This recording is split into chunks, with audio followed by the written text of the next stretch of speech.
Hi everybody, it's Elaine at the Sewing Basket. Karen's going to be our videographer today, and I'm going to show her how to use the double needle.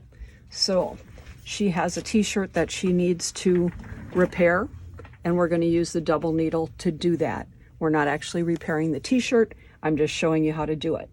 So the first thing that you need is a double needle, or a twin needle they call it.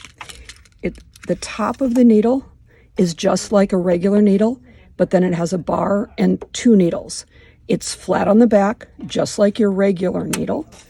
And we're going to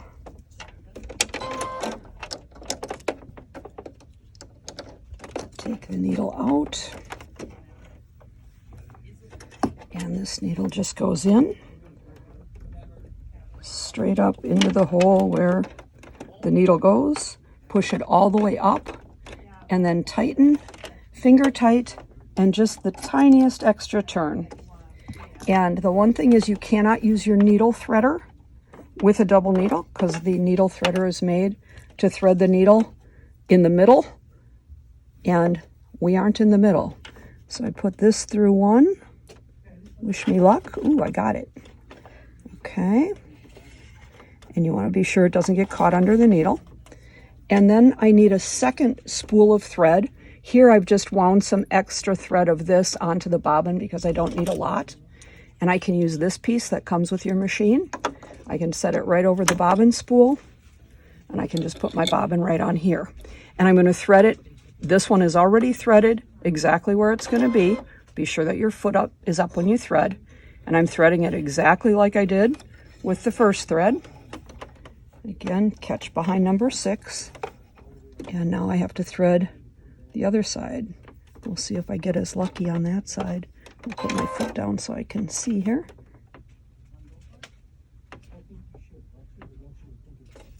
Not quite as lucky on this side.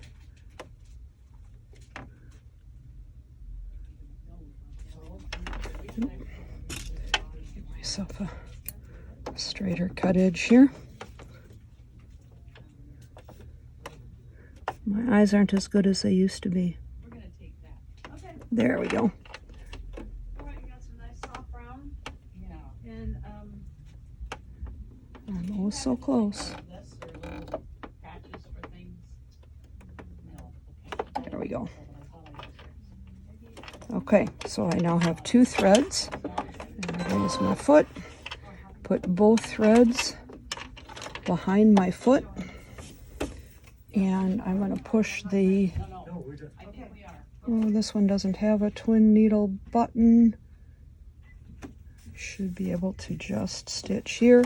Some of you will have a twin needle button down here. You can push that button. That will tell you if a twin needle will work on some decorative stitches. You don't have to worry about it when you're going straight for a straight stitch. Needle down, and I'm going to put my speed control on medium.